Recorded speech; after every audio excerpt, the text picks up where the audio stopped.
Bismillahirrahmanirrahim. Assalamualaikum warahmatullahi wabarakatuh.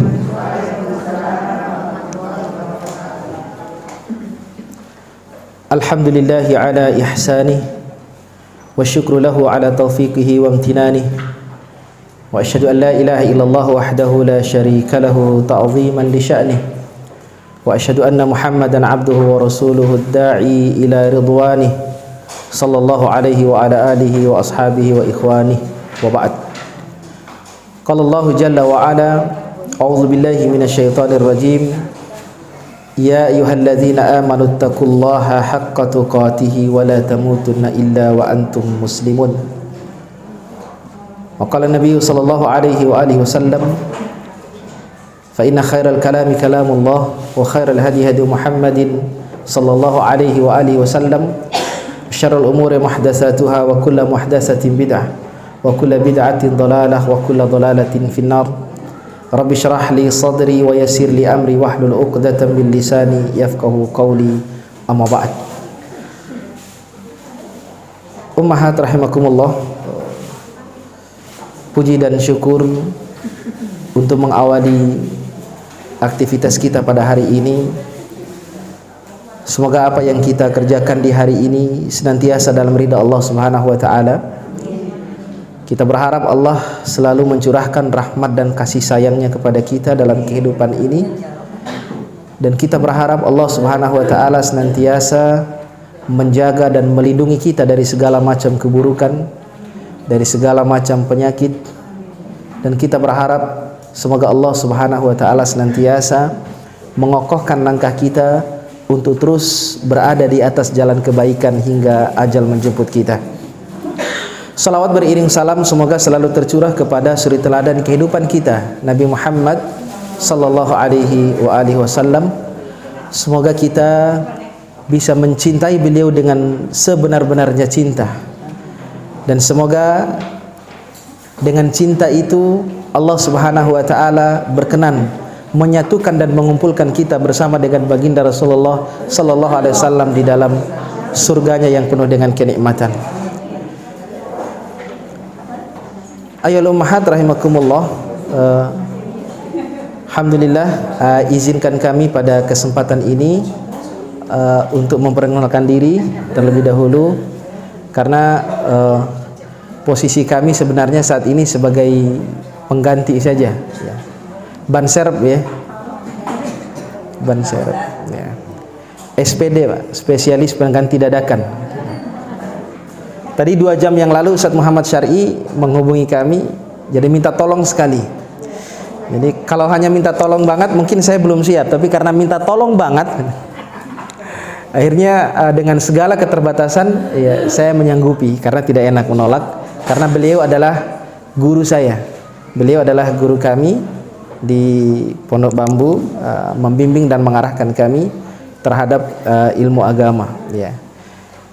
Jadi jika terdapat kekurangan barangkali tidak seperti apa yang disampaikan oleh Ustaz Muhammad Syar'i misalnya, mohon untuk kiranya dimaklumi atas segala kekurangan yang kami miliki, karena kesempurnaan hanya milik Allah Subhanahu wa taala. Nama kami Miftahuddin.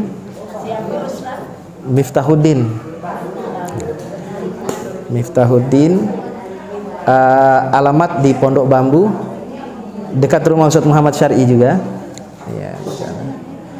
Usia 35 tahun, asal dari Nusa Tenggara Barat. Jauh ya Be? Jauh. Alhamdulillah, atas anugerah Allah Subhanahu wa taala kita bersua pada hari ini. Mudah-mudahan Allah mempererat tali silaturahim di antara kita semuanya, supaya Allah Subhanahu wa taala berkenan memberikan keberkahan di dalam kehidupan kita. Amin ya rabbal alamin. Saya juga deg-degan karena diminta dadakan, ya. Mudah-mudahan tidak mengurangi kehusyuan dan keberkahan kita di dalam mempelajari agama Allah di hari ini, insyaallah. Saya tanya Ustaz Muhammad, temanya apa Ustaz? Bebas aja. Ya, namanya kultum, ya. Kuliah terserah antum. Biasanya berapa menit, Bu? Berapa? Sampai zuhur. Masya Allah. Sampai azan. Oh iya benar. Barakallah. Temanya saya masih meraba-raba juga ini. Apa kira-kira tema yang bagus? Baik. Ibu-ibu yang dimuliakan Allah Subhanahu wa taala, alhamdulillah sekali lagi kita patut bersyukur kepada Allah Subhanahu wa taala atas anugerah yang Allah berikan kepada kita pada hari ini. Banyak orang-orang yang hidup di hari ini namun tidak berada pada kondisi yang sama dengan kita. Allah masih menyayangi kita, Allah masih mencintai kita, dan Allah masih membimbing kita sehingga kita diarahkan untuk terus berada di atas jalan kebaikan. Salah satunya adalah berada di atas jalan ilmu. Karena kalau kita telaah buku-buku yang ditulis oleh para ulama, termasuk ketika mentafsirkan ayat Al-Fatihah, ihdinas siratal mustaqim, selalu kita memohon kepada Allah agar diberikan petunjuk kepada jalan yang lurus. Siratal mustaqim, menurut penafsiran para ulama, yang dimaksud itu adalah ilmu dan amal.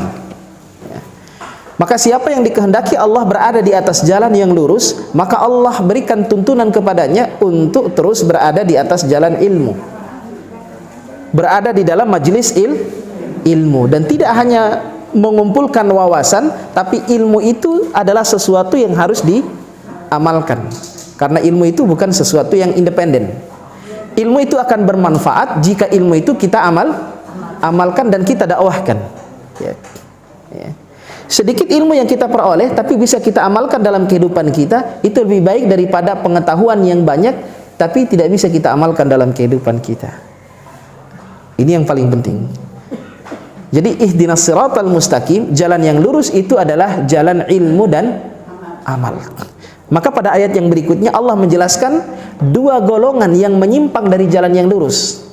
Siratal ladzina an'amta alaihim ghairil maghdubi alaihim waladdallin. Jalan yang lurus itu adalah jalan orang-orang yang telah diberikan nikmat oleh Allah sebelum kita. Jalannya para nabi, jalannya para sahabat, jalannya orang-orang yang saleh. Ghairil maghdub alaihim waladdallin, bukan jalan orang-orang yang dimurkai, dan bukan pula jalan orang-orang yang tersesat. Siapa orang-orang yang dimurkai Allah itu? Mereka adalah orang-orang Yahudi. Para ulama tafsir menjelaskan al-maghdubi alaihim, orang-orang yang dimurkai Allah adalah orang-orang Yahudi. Sementara ad-dhalin, orang-orang yang sesat di dalam kehidupannya adalah orang-orang Nasrani. Kenapa orang Yahudi dimurkai oleh Allah Subhanahu wa taala? Karena mereka memiliki ilmu. Karena mereka memiliki pengetahuan. Tapi justru ilmu yang mereka miliki tidak diamalkan. Sehingga mereka disebut al-maghdub alaihim, dimurkai oleh Allah. Mereka harusnya beribadah kepada Allah Subhanahu wa taala di hari Sabtu. Ya. Kalau kita mungkin sekarang Jumatan. Nah, zaman dulu di zaman Nabi Musa itu ada namanya Sabtuan. Jadi ibadah pekanannya di hari Sabtu. Mereka paham itu, mereka paham betul bahwa itu adalah kewajiban yang harus ditunaikan. Tapi ketika Allah uji mereka karena sebagian besar mata pencaharian mereka adalah nelayan, karena tinggal di pinggir pantai, ya. Nelayan. Nah, di waktu-waktu ibadah di hari Sabtu itu, kalau kita mungkin sekarang Jumatan, pas jam-jam 11, jam 12, itu tiba-tiba air laut itu surut, sehingga ikan-ikan itu pada keluar, sehingga mereka tergoda untuk mengumpulkan ikan-ikan dan meninggalkan kewajibannya untuk beribadah kepada Allah Subhanahu wa taala. Maka mereka dimurkai. Mereka berilmu tapi tidak diamalkan. Allah utus nabi kepada mereka, mereka bunuh nabi. Ya. Padahal dengan hujah yang nyata, dengan hujah yang saleh, dengan hujah yang sharih. Sampai mereka mengatakan, wahai Saleh, kaumnya Nabi Saleh, kaum apa namanya, Bu? Kaumnya Nabi Saleh namanya kaum Samud. Kepada kaum Samud Allah utus kepada mereka Nabi Saleh. Apa kata orang-orang Samud? Wahai Saleh, kalau benar Anda itu seorang nabi utusan Allah, seketika jika Anda benar, maka keluarkan unta dari tengah-tengah batu itu. Ya. Nah, itu saking keras kepalanya kaum Samud itu tidak mau beriman kepada Nabi Saleh sampai meminta, kalau Anda benar-benar seorang nabi, maka Anda bisa mengeluarkan unta itu dari tengah-tengah batu ini, maka kami akan beriman kepadamu.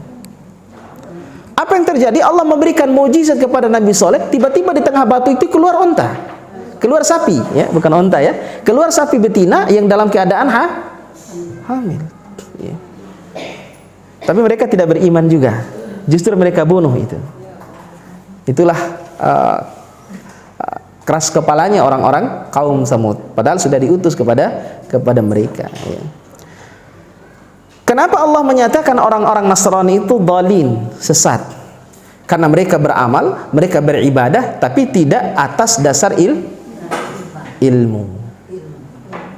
Jadi antara ilmu dengan amal itu harus balance, harus sejalan.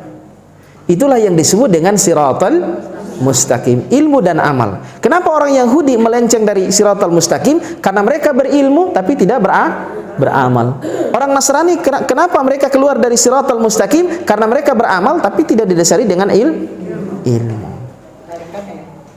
Kebalikannya dari orang-orang Yahudi. Maka seorang Muslim adalah orang yang berilmu dan orang yang mengamalkan ilmunya dalam kehidupan ini. Jadi kita berharap agar Allah Subhanahu wa taala senantiasa membimbing kehidupan kita dengan ilmu ini, ya. Maka kata Nabi sallallahu alaihi wasallam, "May yuridillahu bihi khairan yufaqihu fiddin." Ini hadis sudah sangat populer sekali. Siapa yang Allah inginkan kebaikan dalam kehidupannya, maka Allah pahamkan agama kepadanya. Bagaimana cara kita paham agama? Ngaji, belajar, datang ke majelis ilmu. Maka kalau Allah ingin kebaikan kepada hambanya, maka Allah berikan kemampuan atau berikan semangat kepadanya untuk terus berada di atas jalan ilmu. Ya. Mudah-mudahan ilmu yang kita raih, ilmu yang kita pelajari bisa kita amalkan dalam kehidupan kita dan membawa kita kepada surga Allah Subhanahu wa taala. Karena itu adalah janji Allah, janji Rasul.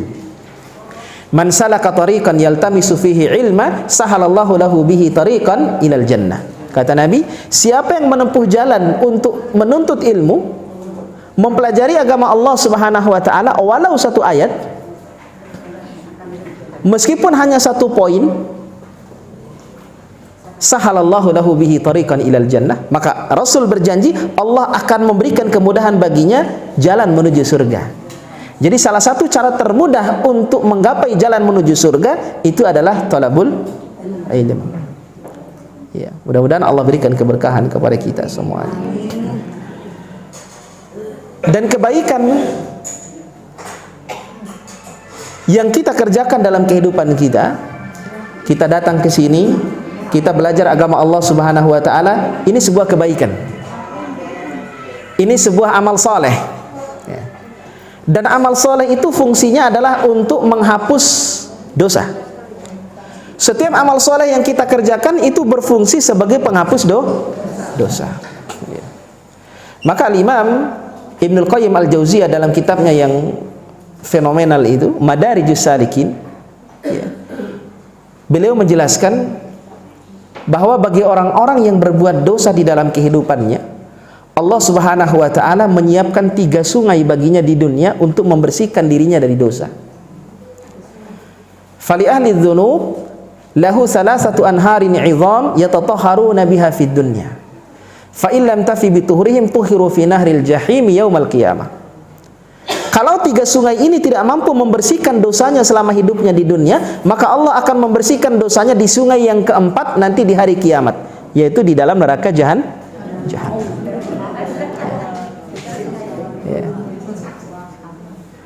Maka Allah Subhanahu wa taala memberikan 3 sungai yang mengalir setiap saat di dalam kehidupan kita agar kita membersihkan diri kita dari dosa-dosa dengan sungai itu. Ya.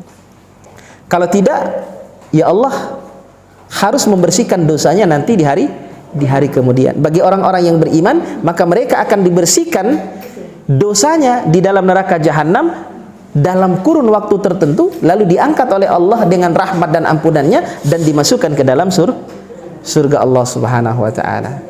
Tapi kalau kita mampu membersihkan dosa-dosa kita di dunia, maka Allah tidak akan membersihkan dosa kita nanti di akhirat di dalam neraka jahanam. Itu yang kita harapkan. Ya. Maka kalau Allah Subhanahu wa taala menginginkan kebaikan kepada hambanya, Allah Subhanahu wa taala akan memasukkan hambanya di antara salah satu dari 3 sungai ini. Sungai yang pertama, kata beliau, untuk membersihkan dosa kita, ya. Ini aja temanya mungkin, ya. Jadi bagaimana cara kita membersihkan dosa di dunia? Karena kita semua tidak ada yang tidak berdosa. Ya. Sebesar apapun dosa kita, Allah Maha Pengampun. Karena manusia yang terbaik bukan manusia yang tidak berdosa. Nabi pun punya salah. Apalagi kita manusia biasa, yang barangkali setiap hari sudah terbiasa dengan perbuatan dosa, bahkan dengan dosa-dosa yang kita anggap sepele, dosa-dosa kecil, dosa-dosa yang kita anggap ringan, ya. Jangan dilihat kecilnya dosa, jangan dilihat kecilnya maksiat, tapi lihat kepada siapa kita berbuat maksiat. Malu kita kepada Allah Subhanahu wa taala. Allah sudah memberikan begitu banyak nikmat yang luar biasa. Allah memberikan begitu banyak anugerah dan karunia dalam kehidupan kita, tapi justru kita balas dengan perbuatan dosa. Tapi sekali lagi, karena manusia itu sifatnya adalah mahallul khata' wan nisyan. Tempatnya salah, tempatnya lupa. Sudah beristighfar, sudah bertaubat, dosa lagi. Itulah manusia. Maka manusia yang terbaik adalah khairul khatta'in at-tawwabun.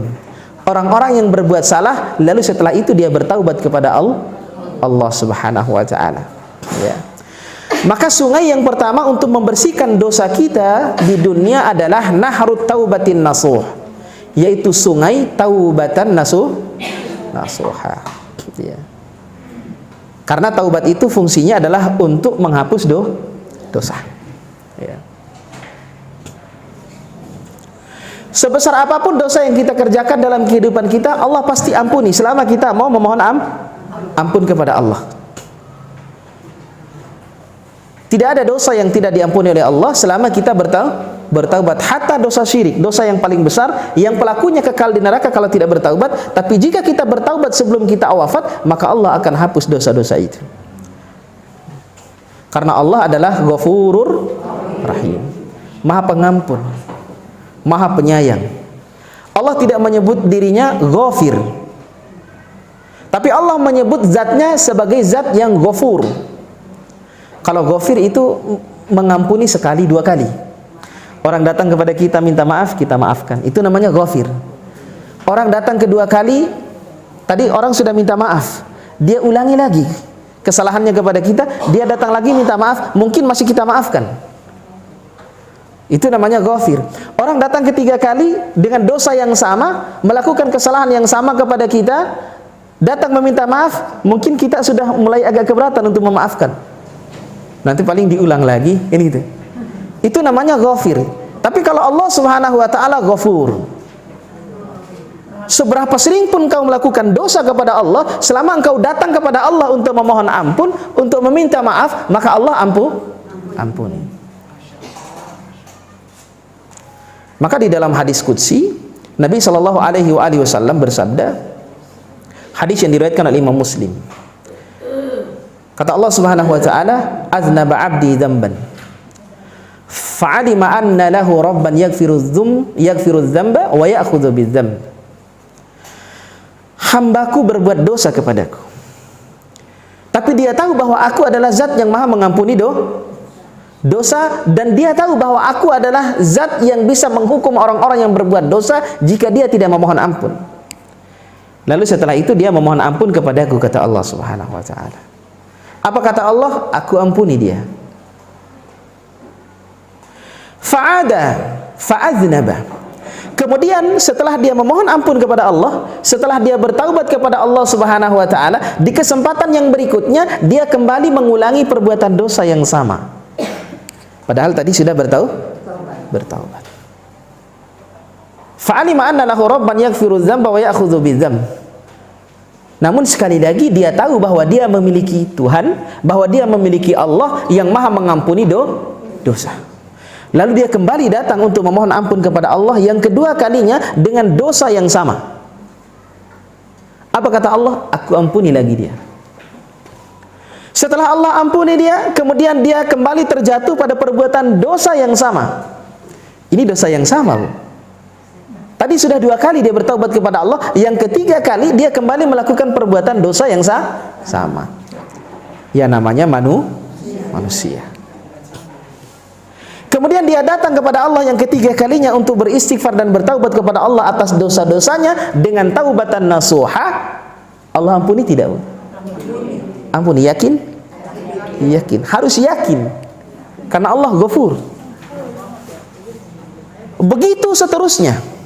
Keempat kali, kelima kali dan seterusnya, sampai kemudian di penghujung hadis itu kata Allah Subhanahu wa taala di dalam hadis itu, waf'al ma syi'ta, wahai fulan, silahkan engkau berbuat maksiat sesukamu. Selama setelah berbuat maksiat engkau selalu datang memohon ampun kepada Allah Subhanahu wa taala, Allah pasti ampuni. Dengan catatan bahwa taubat yang kita lakukan adalah taubat yang sesungguhnya. Bukan taubat yang main-main. Kalau taubat main-main itu taubat dulu nanti ngulangi lagi. Nah, itu bukan taubat namanya. Tapi kan nyatanya dia mengulangi lagi. Maka syarat taubat itu ada 3. Taubat itu akan diterima oleh Allah dan dia dikatakan sebagai taubatan nasuha jika memenuhi 3 syarat. Satu saja syarat yang tidak terpenuhi, maka taubatnya tidak sah. Syarat taubat yang pertama adalah ayyuqli'a 'anil ma'siyah. Hendaklah dia meninggalkan perbuatan maksiat itu. Ya.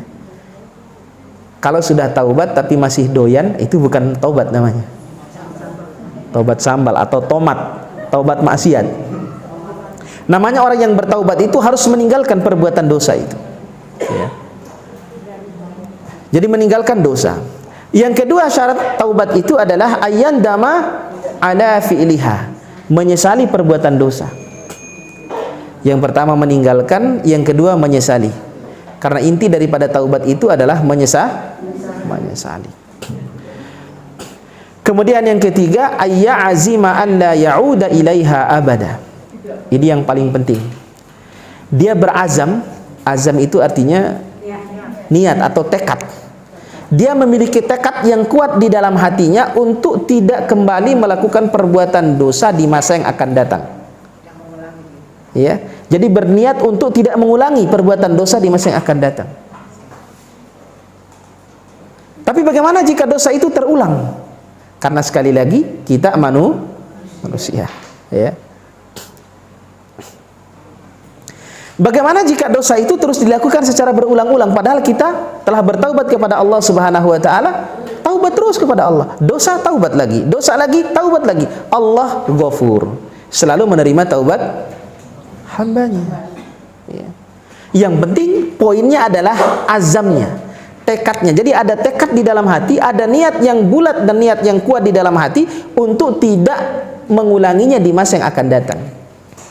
Kalau orang mengatakan taubat dulu aja, nanti urusan dosa belakangan lagi. Nah itu memang sudah ada niat untuk melakukan dosa. Jadi niat untuk berhenti melakukan dosa meskipun kita terpeleset lagi sebagai manusia di dalam perbuatan dosa, tapi intinya kita bertaubat kepada Allah dengan 3 syarat tadi.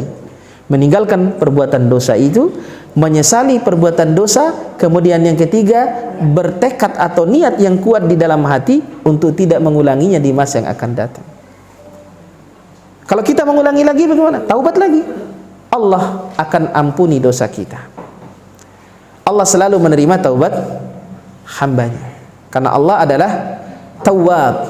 Selain Allah itu Ghafur, Maha Pengampun, tapi Allah itu Tawwab, Maha menerima taubat.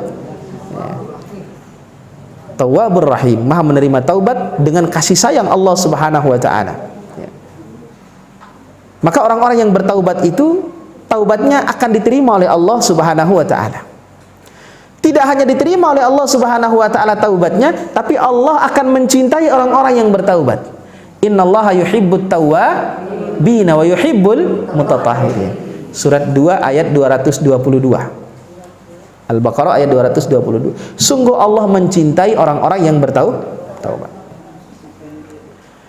Allah tidak hanya menerima taubat hambanya, Allah tidak hanya mencintai hambanya yang bertaubat, tapi Allah Subhanahu wa taala dengan rahmat dan kasih sayangnya akan mengganti segala dosa-dosanya dengan kebaikan.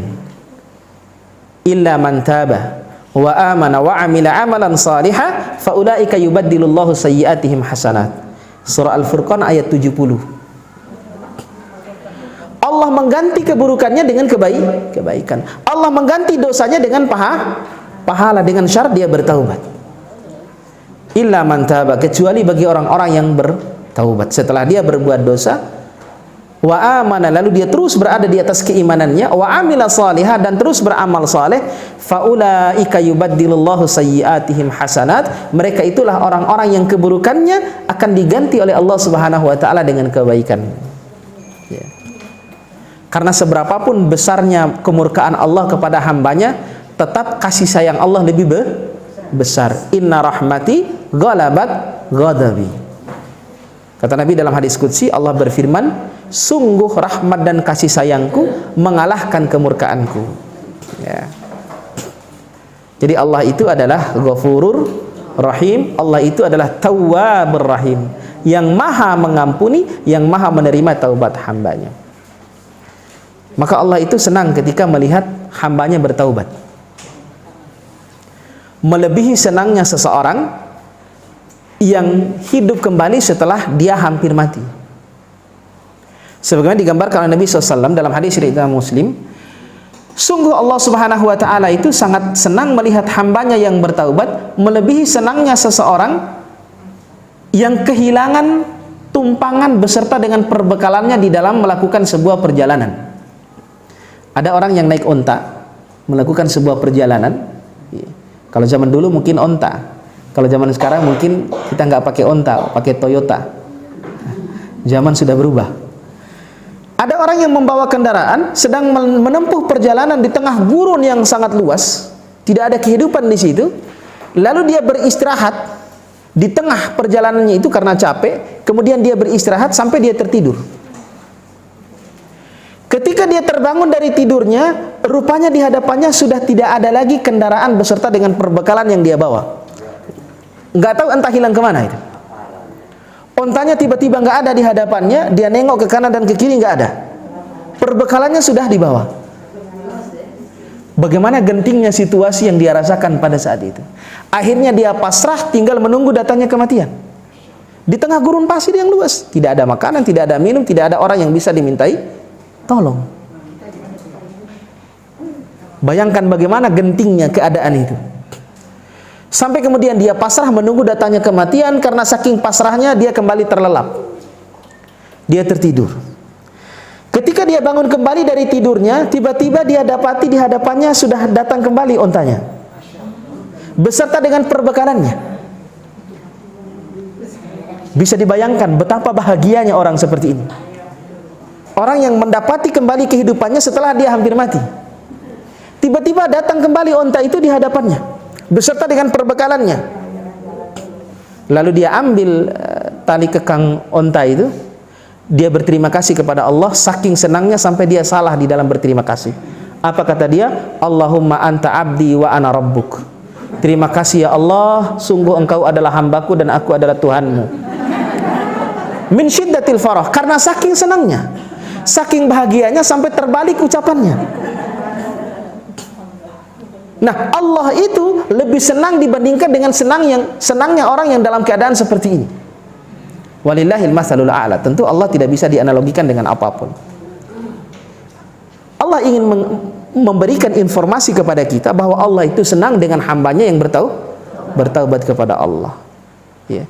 Tidak ada dosa yang tidak diampuni selama kita bertaubat. Ada orang yang bunuh 100 orang, diampuni tidak? Diampuni. Allah ceritakan dalam hadis, di masa lampau itu ada orang yang membunuh 99 orang.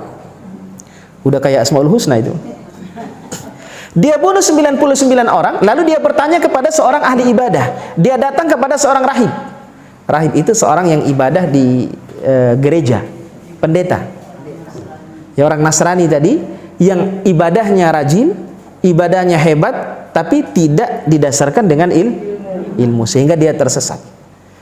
Datanglah orang ini bertanya kepada rahib, rahib, wahai ahli ibadah, saya telah membunuh 99 orang.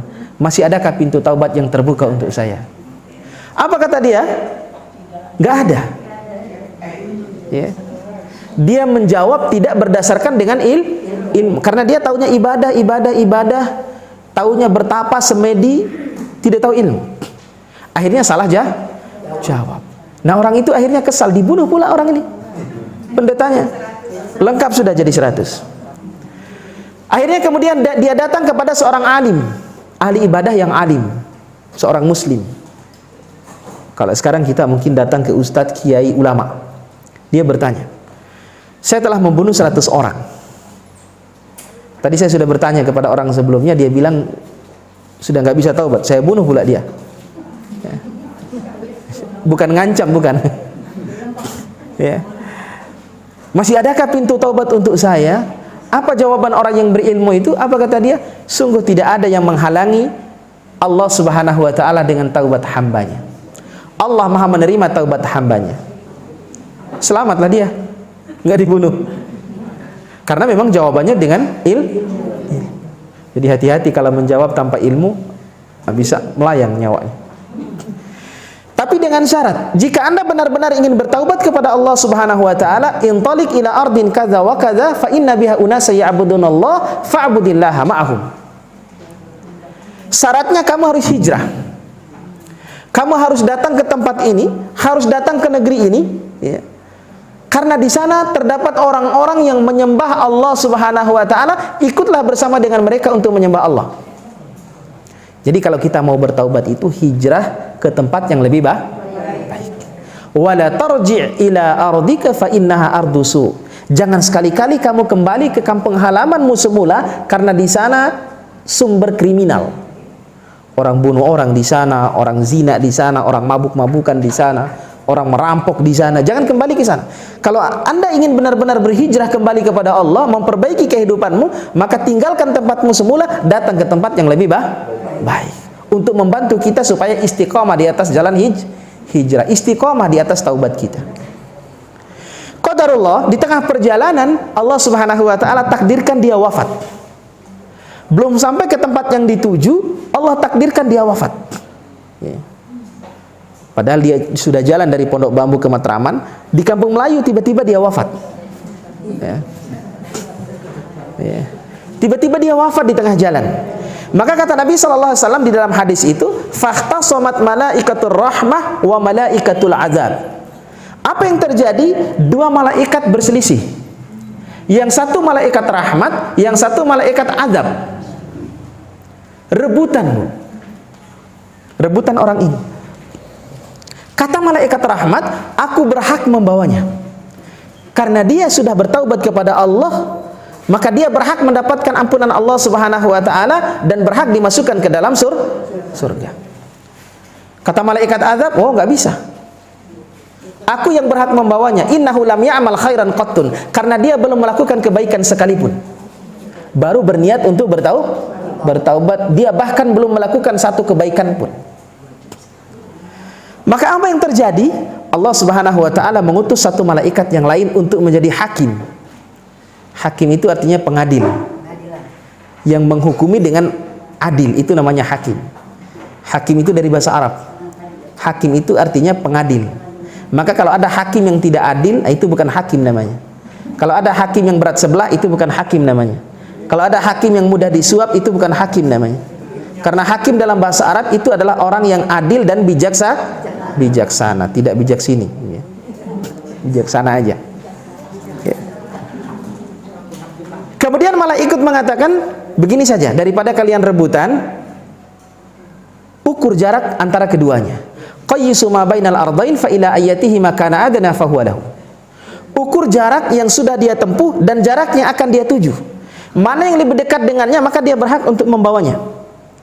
Kalau ternyata jarak yang sudah dia tempuh itu sudah lebih jauh, artinya dia sudah lebih dekat kepada jarak yang akan dia tuju, maka malaikat rahmat berhak membawanya untuk mendapatkan ampunan Allah dan dimasukkan ke dalam surga. Tapi kalau ternyata jarak yang sudah dia tempuh itu masih lebih singkat atau masih lebih dekat daripada jarak yang akan dia tuju, maka malaikat azab berhak membawanya untuk diazab oleh Allah Subhanahu wa taala. Kenapa bisa terjadi perselisihan di antara para malaikat? Bukankah Allah Maha Mampu dan Allah Maha Tahu? Kalau Allah tahu ini adalah penduduk surga, Allah tinggal masukkan aja ke dalam surga. Allah tinggal perintahkan kepada malaikat rahmat, bawa dia untuk mendapatkan surga. Tujuannya, hikmahnya untuk menjadi pelajaran bagi kita. Ya. Kemudian diukurlah jarak keduanya, ternyata jarak yang sudah dia tempuh itu sudah lebih jauh daripada jarak yang dia tuju. Artinya tempat tujunya sudah lebih dekat daripada tempat yang sudah dia tinggalkan. Tempat yang lebih baik sudah lebih dekat daripada tempat yang sudah dia tinggalkan. Bahkan dalam hadis itu disebutkan aqrabu bisyibrin. Lebih dekat jaraknya hanya 1 jengkal. Hanya sejengkal. Nah, dengan itu kemudian malaikat rahmat membawanya untuk mendapatkan rahmat dan ampunan Allah Subhanahu wa taala. Sebegitu maha pengampunnya Allah Subhanahu wa taala bahkan kepada orang yang telah membunuh 100 orang. Karena dia benar-benar dengan hati yang ikhlas untuk bertaubat kepada Allah datang, maka Allah terima taubatnya, Allah ampuni seluruh dosanya meski dia belum berbuat kebaikan sekalipun. Kalau istilah orang sekarang, belum sholat juga. Dulu belum ada syariat sholat, belum berbuat baik sekali. Tapi Allah Subhanahu wa taala dengan Rahman dan Rahimnya, dengan Tawwabur Rahimnya, dengan Ghafurur Rahimnya, Allah ampuni dosanya. Maka sebesar apapun dan sebanyak apapun dosa kita, jangan pernah berputus asa dari ampunan Allah. Saya merasa tidak pantas, saya merasa sudah terlalu banyak berdosa, mungkin Allah sudah tidak menerima taubat saya. Ini anggapan yang salah. Tawwabur Rahim. Maka Allah Subhanahu wa taala menyebutkan di dalam surat Az-Zumar ayat 53, ya. Surat Az-Zumar ayat 53, Allah Subhanahu wa taala berfirman, "Qul ya ibadiyalladzina asrafu ala anfusihim la taqnatu min rahmatillah innallaha yaghfirudz dzunuba jami'a." Katakanlah wahai Muhammad, ya ibadiyalladzina asrafu ala anfusihim, wahai hamba-hambaku yang berlampaui batas. Asrafu itu artinya melampaui batas atas diri mereka. Artinya apa? Orang-orang yang melampaui batas di dalam berbuat dosa. Bukan sekali, bukan 2 kali, tapi sering kali. Selalu mengulang-ulang perbuatan dosa, bahkan setiap hari, bahkan setiap saat. Apa pesan Allah? La taqnatu min rahmatillah. Jangan sekali-kali berputus asa dari rahmat Allah Subhanahu wa taala. Kenapa? Innallaha yaghfirudz dzunuba jami'a. Allah mengampuni seluruh dosa. Dosa apapun. Selama kita bertaubat kepada Allah Subhanahu wa taala, maka jangan berputus asa. Maka para ulama menjelaskan surat Az-Zumar ayat 53 ini masuk dalam kategori arja ayatin fi kitabillah. Ayat yang paling memberi pengharapan di dalam Al-Qur'an. Kenapa? Karena selalu ada harapan bagi orang-orang yang berbuat dosa sebanyak apapun, sesering apapun, dan sebesar apapun untuk memperoleh rahmat dan ampunan Allah Subhanahu wa taala. Ya. Jadi jangan berputus asa dari rahmat dan ampunan Allah Subhanahu wa taala. Maka kita selalu diperintahkan untuk bertaubat kepada Allah dengan taubatan nasuha. Selama nafas belum ditenggorokan, Allah selalu menerima taubat kita. Kenapa taubatnya Fir'aun tidak diterima? Karena nafasnya sudah ditenggorok. Selama belum terjadi, selama belum datang ajal kita, Allah selalu membuka pintu taubatnya. Innallaha yabsutu yadahu bil-laili liyatuba musii'an nahar wa yabsutu yadahu bin-nahar liyatuba musii'al lail hatta tatlu asy-syamsu min maghribiha. Hadis riwayat Muslim. Sungguh Allah Subhanahu wa taala itu membentangkan tangannya di sepanjang siang untuk menerima taubat hambanya yang berbuat dosa di sepanjang malam. Dan Allah senantiasa membentangkan tangannya di sepanjang malam untuk menerima taubat hambanya yang berbuat dosa di sepanjang siang sampai matahari terbit dari tempat terbenamnya. Artinya apa? Sampai hari kiamat. Karena kalau matahari sudah terbit dari tempat terbenamnya, itu sudah awal daripada tanda-tanda kiamat kubro. Kalau sudah kiamat kubro terjadi, maka sudah tertutuplah pintu taubat.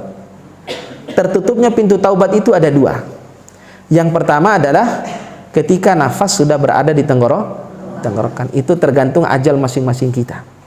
Yang kedua, selama belum terjadi kiamat kubro.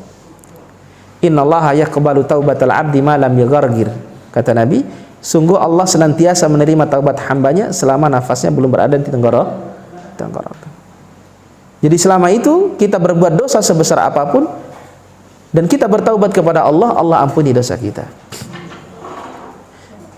Tapi sekali lagi, sifat rahimnya, sifat ghafur dan sifat tawwabnya Allah Subhanahu wa taala tidak boleh dijadikan sebagai legitimasi untuk terus berbuat maksiat. Allah kan Maha Pengampun, nanti diampuni lagi. Ya, iya, itu memudahkan.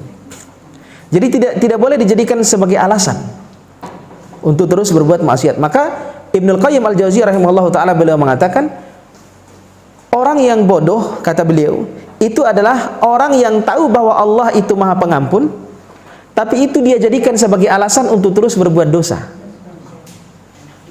Maka berhenti dari perbuatan dosa kita jika kita ingin benar-benar bertaubat kepada Allah Subhanahu wa taala. Jadi ini sungai yang pertama yang Allah siapkan bagi hambanya di dunia untuk membersihkan dosanya. Ya. Jadi kita tidak usah khawatir, Allah masih terima tidak taubat saya. Jangan, itu adalah tipu daya syaitan supaya kita tidak bertaubat atau supaya kita berputus asa dari rahmat dan ampunan Allah Subhanahu wa taala.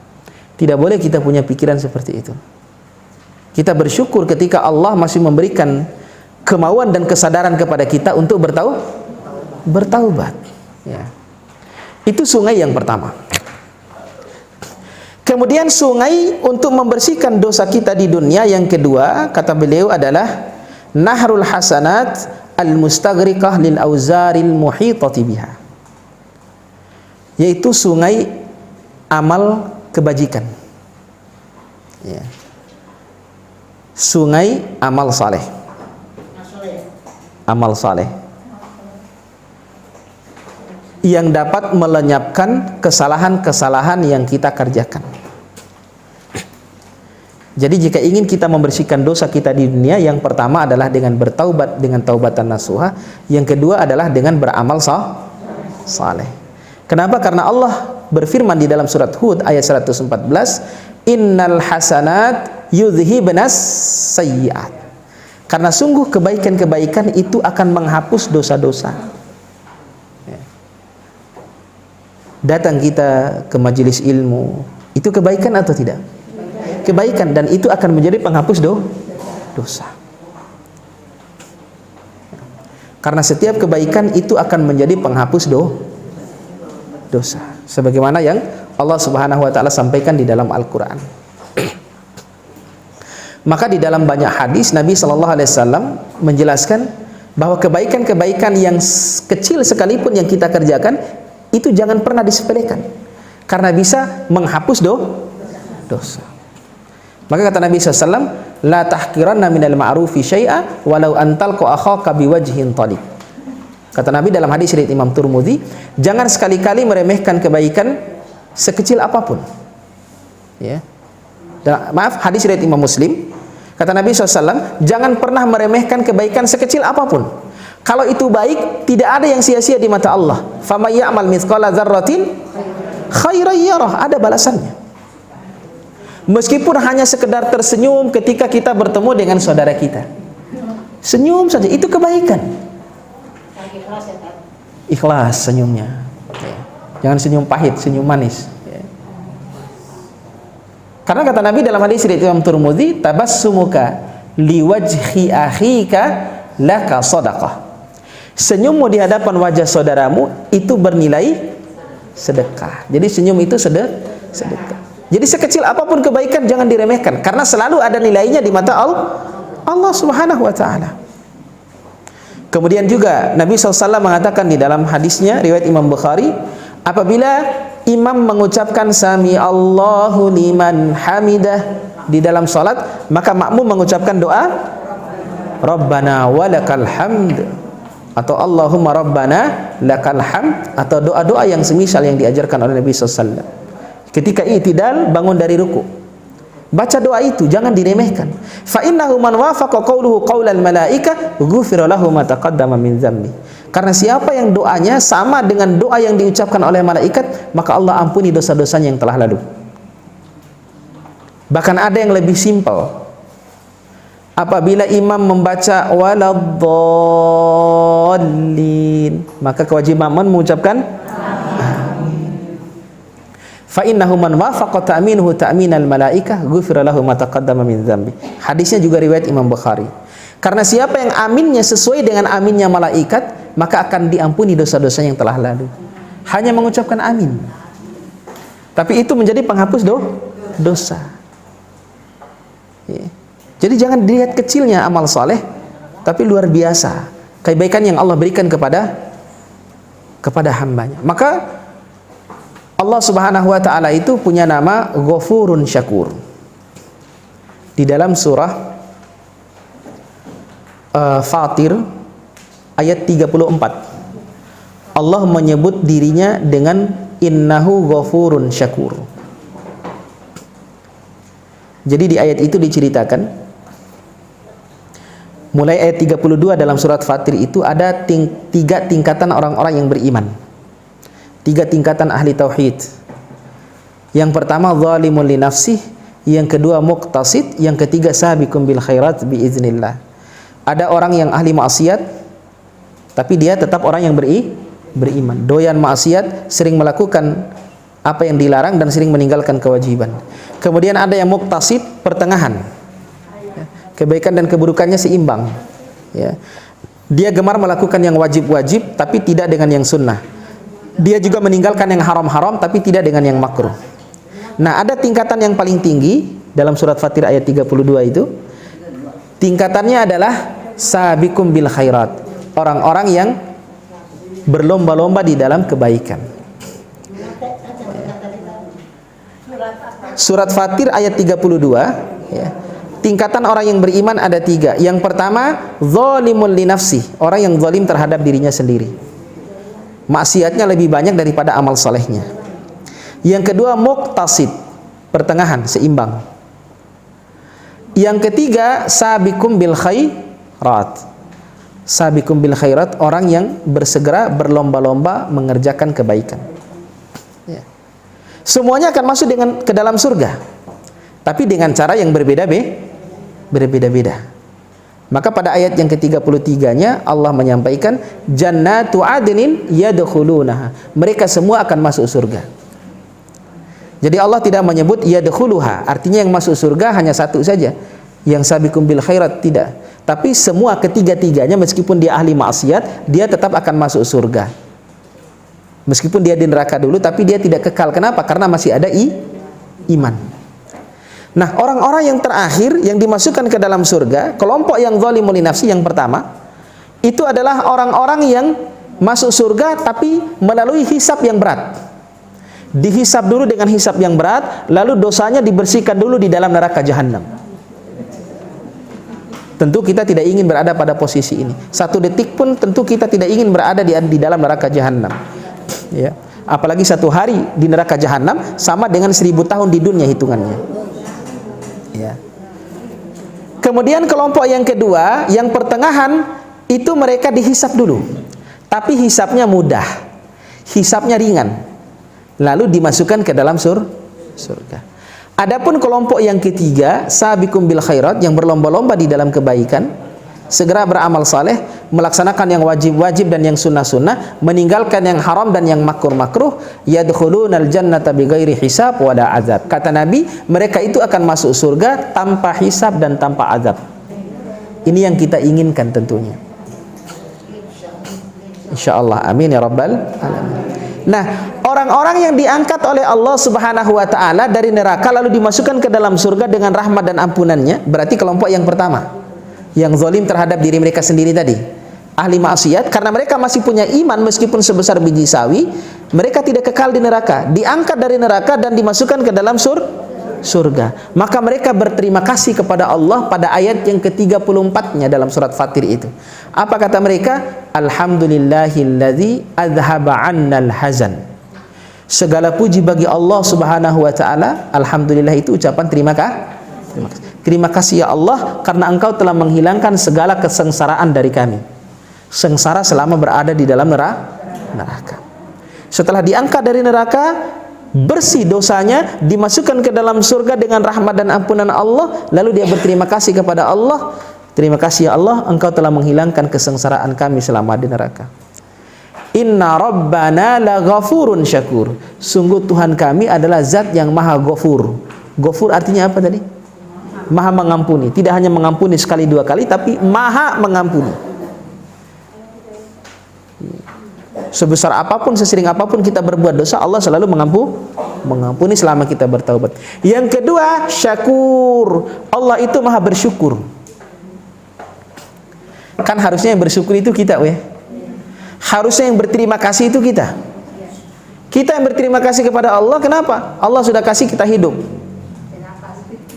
Allah sudah kasih kita nafas, Allah sudah kasih kita rizki, Allah kasih kita jodoh, Allah kasih kita anak. Apa lagi yang kita cari? Semua telah diberikan oleh Allah, meskipun kita selalu berbuat durhaka kepada Allah. Tapi Allah itu syakur, maha berterima kasih. Bagaimana bentuk terima kasihnya Allah kepada hambanya? Kenapa Allah menyebut dirinya zat yang maha bersyukur dan berterima kasih? Apa bentuk syukur dan terima kasihnya Allah kepada hambanya? Bahwa dengan amal yang kecil yang dilakukan oleh hamba, Allah berikan balasan yang besar. Allah berterima kasih karena kita mau beribadah kepada Allah, meskipun Allah tidak butuh kepada ibadah kita. Kalau seluruh manusia dari ujung barat bumi sampai ujung timurnya, dari awal penciptaan sampai manusia yang terakhir, semuanya tidak ada satupun yang menyembah Allah Subhanahu wa ta'ala, maka sedikit pun tidak akan mengurangi kemahatinggian Allah, tidak akan mengurangi kemahaagungan Allah Subhanahu wa ta'ala. Allah tetap maha tinggi, Allah tetap maha agung, Allah tetap maha kuasa, meskipun tidak ada satupun manusia di dunia ini yang menyembah Allah. Kalaupun seluruh manusia dari awal sampai akhir, dari ujung barat sampai ujung timur bersepakat untuk senantiasa menyembah Allah, beribadah kepada Allah Subhanahu wa ta'ala setiap saat, maka tidak akan menambah kemahatinggian Allah, karena Allah sudah tinggi. Allah itu sudah agung. Jadi tidak ada pengaruhnya bagi Allah. Tapi kita yang butuh kepada Allah. Kita butuh kepada rahmat Allah, kita butuh kepada ampunan Allah, kita butuh kepada surga Allah Subhanahu wa ta'ala. Tapi luar biasa, Allah itu saking cintanya kepada hambanya, Allah menyebut dirinya syakur, maha berterima kasih. Dengan amal yang kecil, dengan hanya mengucapkan amin, Allah ampuni dosa-dosa kita. Dengan kebaikan yang kecil, Allah memberikan pahala yang besar. Jangankan yang wajib, bahkan ketika kita mengerjakan amal sunnah sekalipun, Allah memberikan balasan yang tiada terhingga. Apa contohnya? Kata Nabi SAW, raka'atul fajri khairan minad dunya wa ma fiha. 2 rakaat salat sunnah fajar, salat sunnah loh, belum salat subuhnya, baru salat sunnah fajar.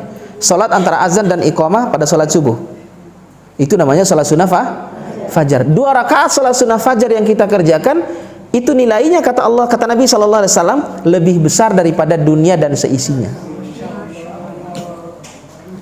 Apalagi dilanjut dengan sholat subuh yang wajib, tentu lebih besar pahalanya.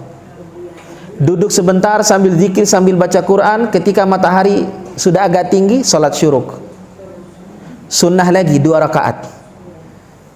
Nabi mengatakan sholat syuruk itu pahalanya sama dengan haji dan umroh, sempurna.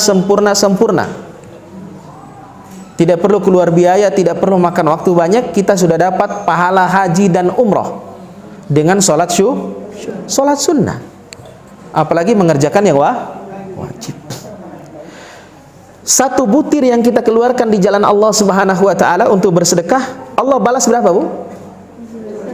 700 kali lipat Allah balas itu, padahal satu.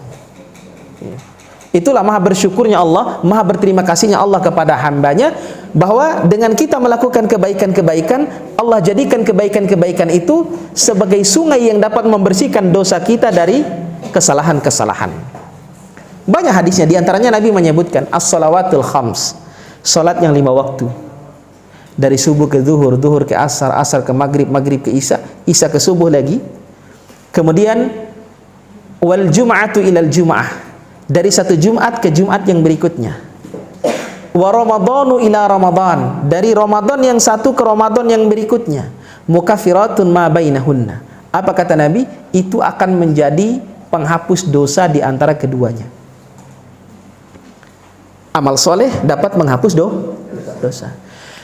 Salat zuhur yang kita kerjakan itu akan menghapus dosa kita dari subuh sampai zuhur. Lanjut lagi salat asar akan menghapus dosa kita dari zuhur ke asar. Begitu seterusnya sampai ketemu subuh lagi. Dengan salat 5 waktu, dosa kita sehari semalam sudah terhapuskan. Ada lagi yang siklusnya mingguan. Jumat ke dari Jumat yang satu sampai Jumat yang berikutnya itu akan menjadi penghapus dosa. Jumat yang kita kerjakan di hari ini akan menjadi penghapus dosa yang kita kerjakan selama 1 pekan dari Jumat yang lalu sampai Jumat yang ini. Ada lagi yang siklusnya tahunan, puasa Ramadan yang kita kerjakan tahun ini akan menjadi penghapus dosa bagi dosa yang kita kerjakan dari Ramadan tahun lalu sampai Ramadan tahun ini. Jadi Allah menyiapkan amal-amal soleh itu sebagai penghapus dosa. Makanya itulah nikmatnya orang yang beriman itu, Allah memberikan banyak sarana yang mudah untuk menjadi penghapus dosa. Idza istunibatil kabair. Ini jangan dilupakan ujung hadisnya, selama kita menjauhi dosa-dosa besar. Artinya apa? Yang terhapus dengan amal-amal soleh itu adalah dosa-dosa kecil. Dosa-dosa yang banyak kita lakukan, dosa kecil. Ya. Jadi yang terhapus dengan amal soleh itu adalah dosa-dosa kecil. Dengan mengucapkan amin, dengan doa Rabbana walakal hamd, kemudian dengan amal-amal soleh apapun, dengan sedekah, itu yang terhapus adalah dosa-dosa kecil. Kan sering kita mengerjakan dosa-dosa kecil yang kita anggap ringan, padahal itu dosa. Lalu bagaimana cara menghapuskan dosa-dosa besar? Sungai yang pertama, taubatan nasuha. Jadi taubat itu menghapus dosa-dosa besar sekalipun, termasuk yang kecil-kecilnya. Tapi kalau amal soleh itu menghapuskan dosa-dosa kecil. Jadi kita senantiasa bertaubat, lalu setelah itu beramal soleh sesuai bunyi Al-Furqan ayat 70 dan 71 tadi. Ya. Jadi kebaikan-kebaikan akan menjadi penghapus dosa. Itu sungai yang kedua. Ya. Kemudian sungai yang ketiga untuk membersihkan diri kita dari dosa di dunia. Kata Imam Ibnu Qayyim Al-Jauziyah rahimahullahu taala, nahrul masaib al-azimah al-mukaffirah, yaitu sungai ujian dan musibah. Ujian dan musibah. Ya. Jadi yang pertama tadi apa, Bu? Taubat untuk menghapus dosa. Yang kedua adalah amal saleh. Yang ketiga ujian dan cobaan hidup.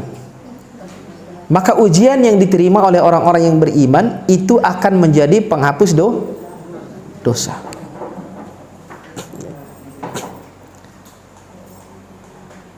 Ujian yang Allah berikan bagi kehidupan orang-orang yang beriman, selain dia menjadi penghapus dosa, itu untuk meninggikan derajat orang-orang yang beriman.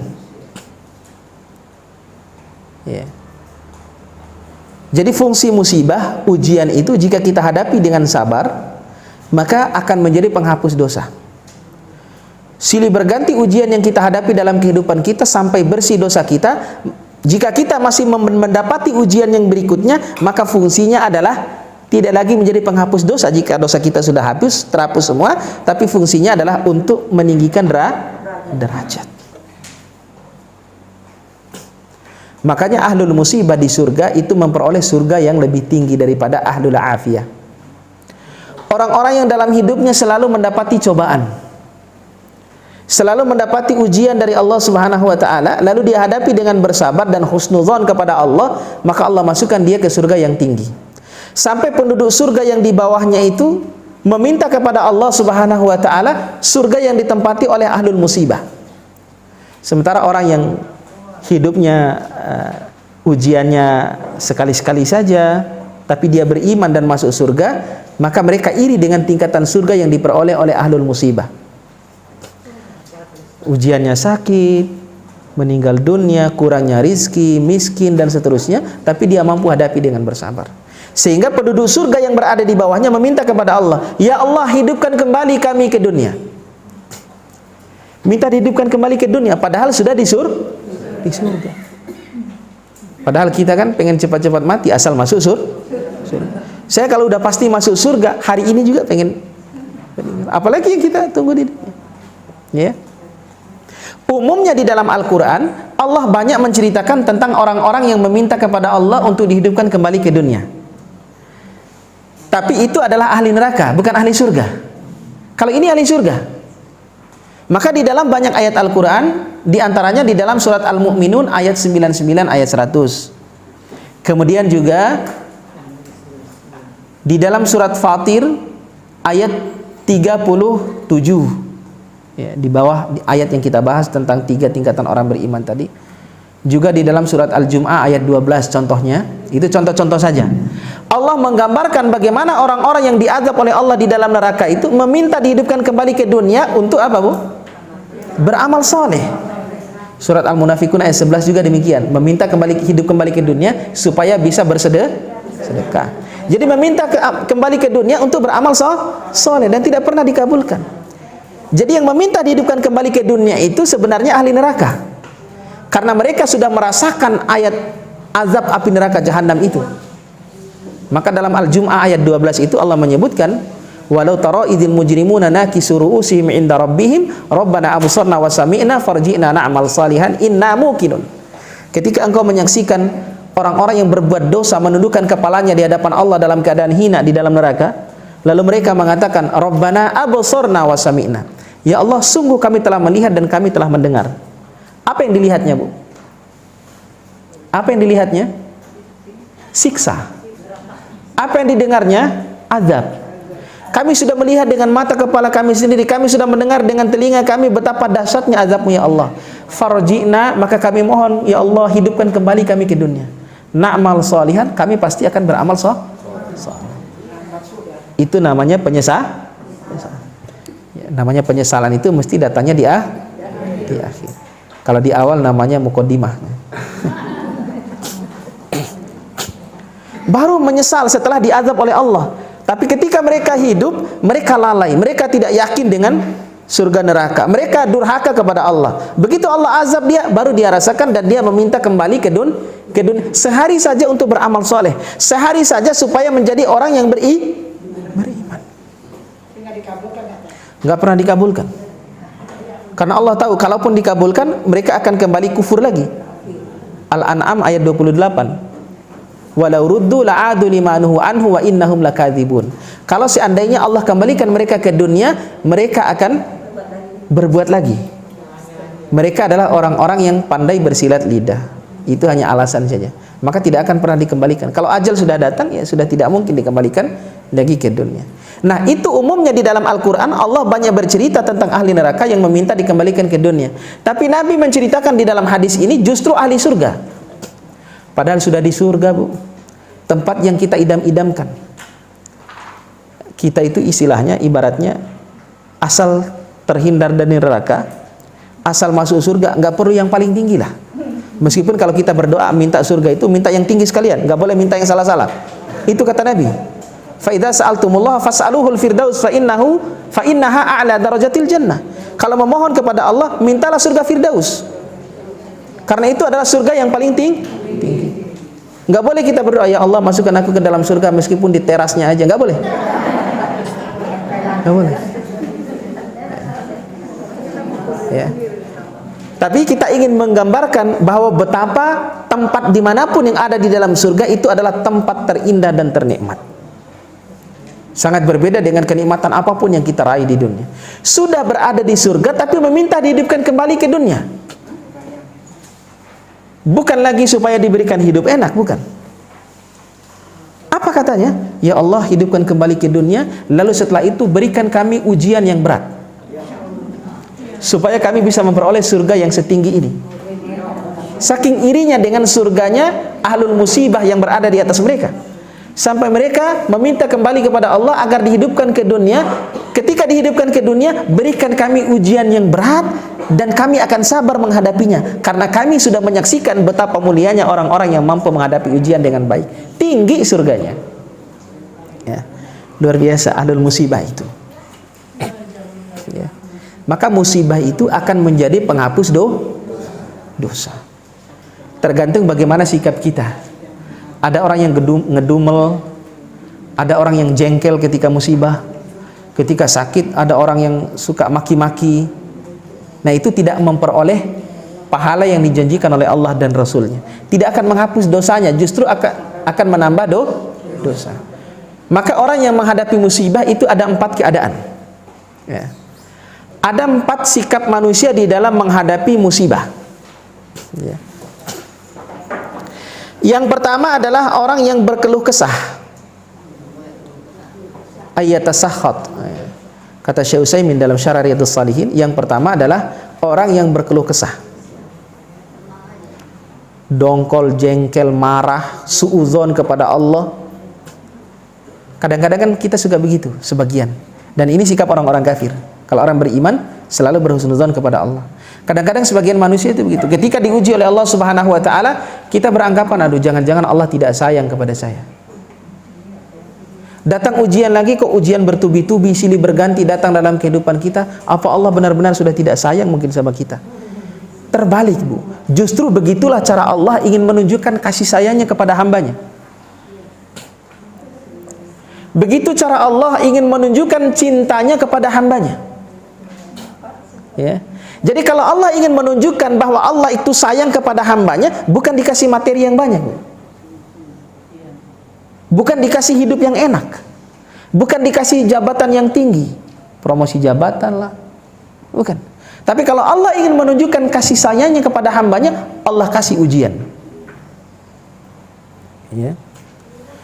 Kata Nabi SAW dalam hadis riwayat Imam Tirmidzi, wa inna Allah idza ahabba qauman ibtalahum.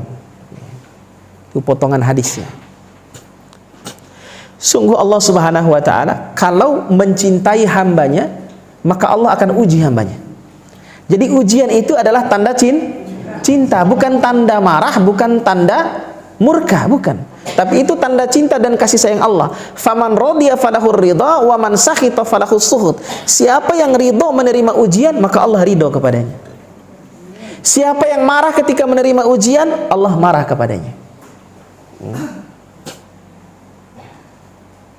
Di awal hadis itu Nabi menjelaskan, inna idzamal jazaa'i ma'a idzamil bala wa inna Allah idza ahabba qauman ibtalahum.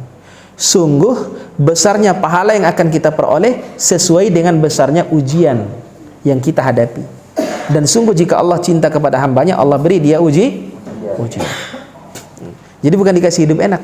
Karena kadang-kadang hidup enak itu bentuknya istidraj. Ya, kenapa kok orang-orang durhaka kepada Allah, orang-orang syirik kepada Allah, orang-orang kafir hidupnya lebih enak dari kita? Hidupnya lebih mewah. Apakah itu berarti Allah sayang kepada mereka? Bukan. Itu namanya istidraj. Karena kalau Allah kasih bukan berarti Allah sayang. Makanya Allah itu punya 2 sifat, kasih dan sayang. Makanya kenapa Allah membedakan Rahman dengan Rahim? Bismillahirrahmanirrahim. 2 nama dengan 1 sifat, sifat kasih sayang. Tapi Allah memisahkan 2 namanya. Rahman Maha Pengasih, Rahim Maha Penyayang. Apa bedanya kasih dan sayang? Kalau kasih buat semua manusia, kasih aja. Yang iman, yang kufur, Allah itu Rahman, Maha Pengasih, dia kasih apa saja. Tapi kalau Rahim, Maha Penyayang, itu hanya untuk orang-orang yang beriman. Jadi kalau kasih, Allah kasih aja semuanya. Dunia, karena dunia ini tidak bernilai di mata orang-orang yang beriman. Bahkan lebih rendah nilainya daripada 1 sayap seekor nyamuk. Tidak lebih mulia daripada bangkai kambing yang sudah membusuk. Itu dunia, ya, yang kita perebutkan itu, ya. Jadi istidraj. Jadi Allah kasih bukan berarti Allah sayang. Jadi Allah kasih kepada semua hambanya, tapi yang Allah sayang adalah hamba-hamba yang dipilih oleh Allah Subhanahu wa taala, yaitu hamba-hamba yang beriman kepada Allah Subhanahu wa taala. Jadi kalau Allah ingin menunjukkan cintanya kepada hambanya, Allah kasih ujian. Karena besarnya pahala sesuai dengan besarnya ujian. Maka ujian yang paling besar itu ujiannya siapa? Siapa yang ujiannya paling besar? Rasulullah dan para nabi. Nabi Ayub, Nabi Ibrahim, semua nabi ujiannya besar-besar. Ya. Nabi Ayub diuji dengan penyakit yang bahkan ditinggal oleh seluruh keluarganya. Nabi Ibrahim diuji dengan berbagai macam ujian sampai dibakar. Nabi Yahya dibunuh oleh kaumnya. Kemudian Nabi Muhammad ujiannya juga luar biasa berat. Ya. Dan ujian kita tidak seberat ujian para nabi. Tidak seberat ujian para nabi. Kenapa? Karena ujian itu Allah akan sesuaikan dengan tingkat iman.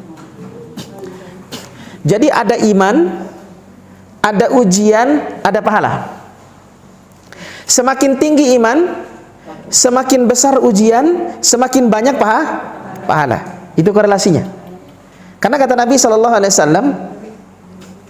asyaddun nasi bala'an al-anbiya, summal amsal fal amsal. Yang paling berat ujiannya itu adalah para nabi. Kemudian orang yang memiliki tingkat iman yang mendekati mereka, para sahabat, para ulama salafus saleh, orang-orang terdahulu, itu beratnya ujiannya berat-berat. Fayubtala ar-rajulu ala hasbi dini, kata Nabi SAW dalam hadis riwayat Tirmizi itu, maka seseorang akan diuji oleh Allah Subhanahu wa taala sesuai dengan kadar agamanya, sesuai dengan tingkat iman. Fa in kana dinuhu sulba ishtadda bala'u. Apabila imannya kuat, maka akan tinggi pula ujiannya. Apabila imannya biasa-biasa saja, ya ujiannya biasa-biasa saja. Maka jangan jemawa ketika kita hidup tidak terlalu banyak mendapat ujian. Berarti itu iman kita rendah itu. Sebab kalau imannya tinggi, Allah akan berikan ujian yang tinggi karena Allah Maha tahu dia pasti mampu menghadapi ujian itu. Orang yang imannya rendah tidak mungkin Allah memberikan ujian yang tinggi karena Allah tahu dia tidak akan mampu menghadapinya. La yukallifullahu nafsan sesuai dengan kadar kemampuan kita. Ya, kalau kita sebagai guru misalnya di sekolah memberikan ujian kepada anak-anak, itu ada tingkatan-tingkatannya. Jadi anak-anak SD soal ujiannya soal-soal yang dipelajari di kelas SD. Tidak mungkin anak SD dikasih soal ujian anak SMA. Kenapa? Karena nggak bisa jawab, terlalu tinggi. Anak SMA atau anak kuliahan tidak mungkin dikasih soal ujian pelajaran SD. Kenapa? Terlalu enteng, terlalu mudah, nggak sesuai. Jadi yang SD soal SD, SMP soal SMP, SMA soal SMA, itu ujian di dunia. Walillahil masalul a'la. Tentu sekali lagi Allah tidak bisa dianalogikan dengan apapun. Itu hanya sekedar gambaran saja. Nah, Allah itu memberikan ujian kepada hambanya sesuai dengan tingkat imannya. Semakin tinggi imannya, semakin besar ujiannya. Semakin besar ujiannya, semakin besar pahalanya. Ya. Jadi ujian dan musibah itu tujuannya adalah untuk meningkatkan pahala, untuk meningkatkan iman, dan untuk menghapuskan dosa. Maka orang yang menghadapi ujian yang pertama itu adalah ayatasakhat, berkeluh kesah dia, suudzon kepada Allah, menganggap Allah tidak sayang kepadanya, menganggap Allah marah kepadanya. Dan ini bukan sikap yang terpuji. Ini hukumnya haram. Ini tingkat yang pertama tadi, ya. Kemudian tingkat yang kedua manusia di dalam menghadapi ujian adalah ayyasbir, yaitu bersabar. Dan ini adalah sikap minimal. Sikap minimal. Jadi kalau kita sedang memperoleh musibah, itu minimal bersabar. Padahal bersabar itu sudah maksimal banget rasanya. Tapi itu sikap minimal, wajib. Orang yang ketika diuji oleh Allah dengan musibah, dengan ujian yang tidak menyenangkan, maka dia wajib bersabar. Ini sudah lumrah di kalangan kita. Begitu datang orang ujian, orang mendapatkan ujian, bersabar. Karena tidak ada cara yang lain, bersabar. Daripada berkeluh kesah, tidak akan mendatangkan kebaikan, tidak akan menghapus dosa, justru akan menambah dosa. Yang ketiga, tingkatan yang ketiga adalah ayyarda. Ini tingkatannya lebih tinggi daripada sabar, yaitu ridho. Ridho itu artinya ikhlas. Orang sabar belum tentu bisa ridho, tapi kalau orang ridho sudah pasti dia sabar. Jadi begitu diuji oleh Allah Subhanahu wa taala, maka dia menerima segala apa yang menjadi ketetapan Allah dengan lapang dada, dengan hati yang ikhlas. Apa bedanya orang yang sabar dengan orang yang ridho? Ya.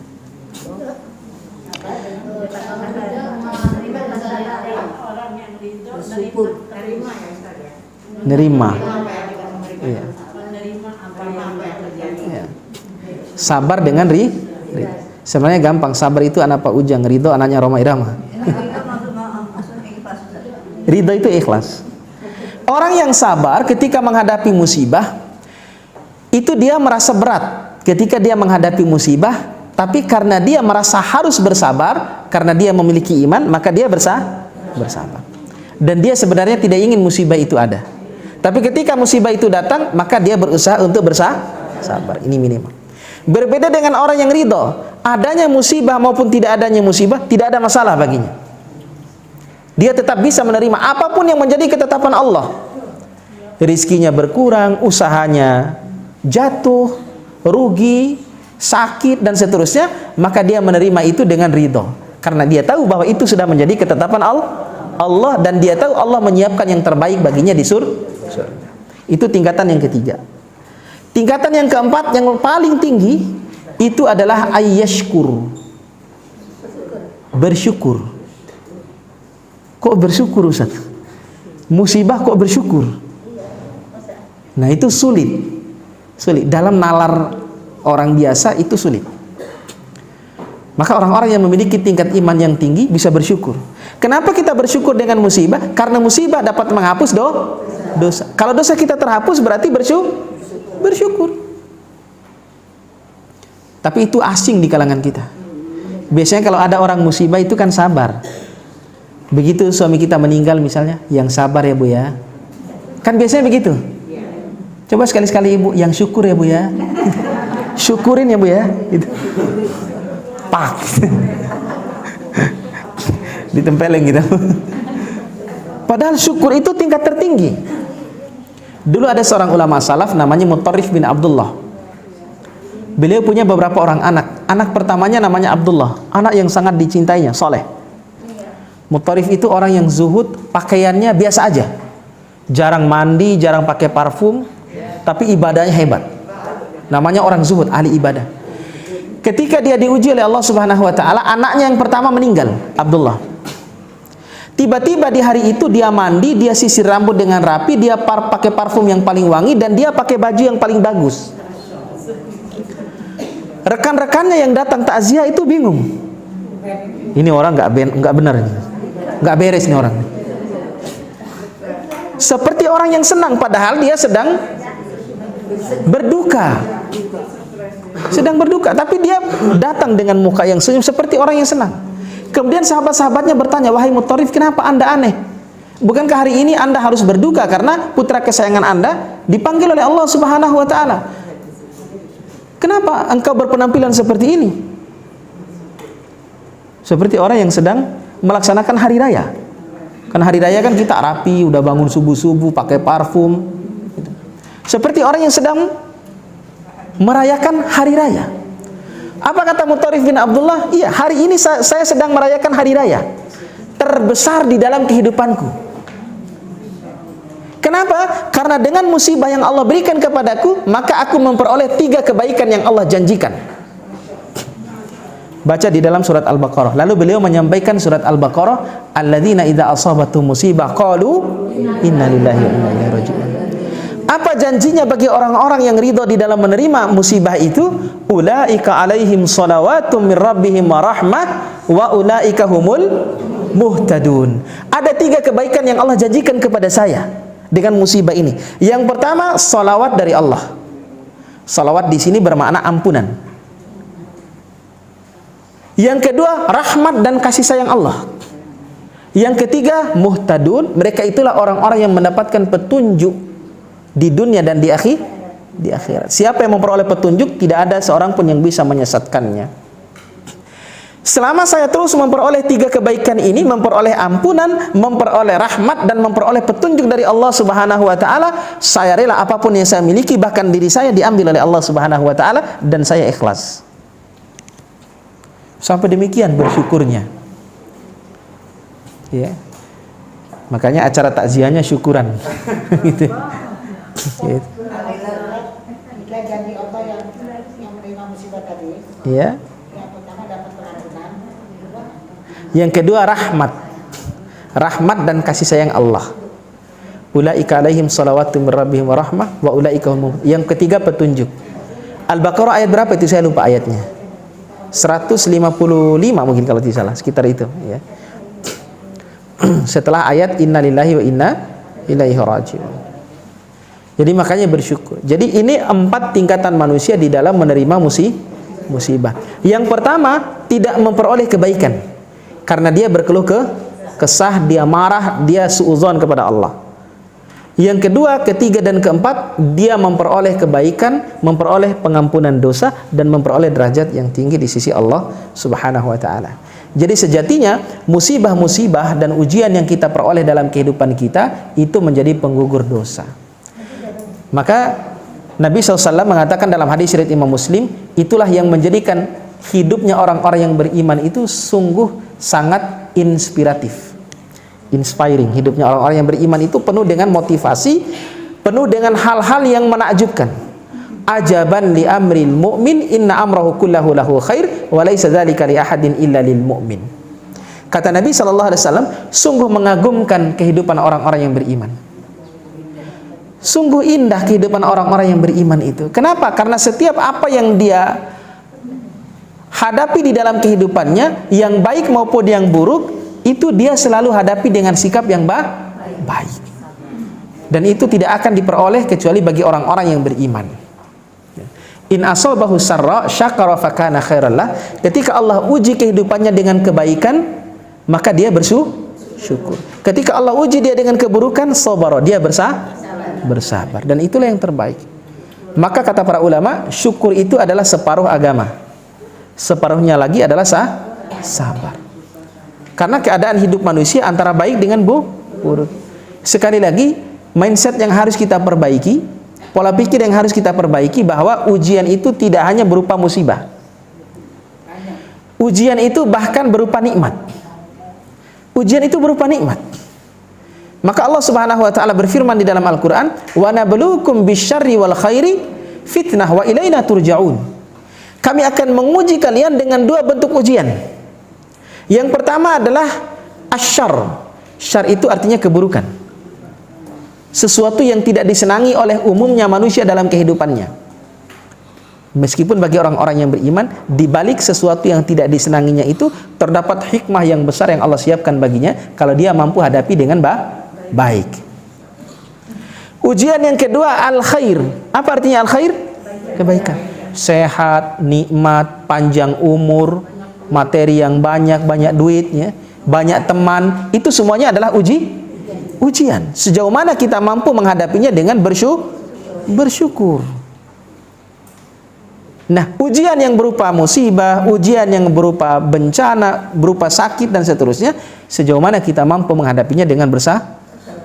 Tapi semuanya itu adalah ujian. Jadi bukan yang tidak enak saja ujian itu. Maka Nabi itu apapun ujian yang dihadapinya selalu bersyukur. Yang enak, yang gak enak selalu disyukurin. Makanya Nabi ajarkan doa ketika kita memperoleh kenikmatan dan kebaikan. Doanya adalah alhamdulillahilladzi bi ni'matihi tatimmus shalihat, ya. Segala puji bagi Allah Subhanahu wa taala yang dengan nikmat-nikmatnya maka sempurnalah kebaikan yang kita peroleh. Jadi beliau awali doanya dengan alhamdulillah. Artinya bersyukur. Karena alhamdulillah itu adalah kalimat syukur. Nah, kalau Nabi SAW diuji dengan ujian yang tidak menyenangkan atau takdir yang buruk, karena takdir itu ada yang baik, ada yang buruk. Kalau Nabi diuji dengan takdir yang buruk, maka Nabi pun berdoa alhamdulillah ala kulli hal. Tetap bersyukur, tetap mengucapkan alhamdulillah ala kulli hal, apapun kondisi yang dia hadapi.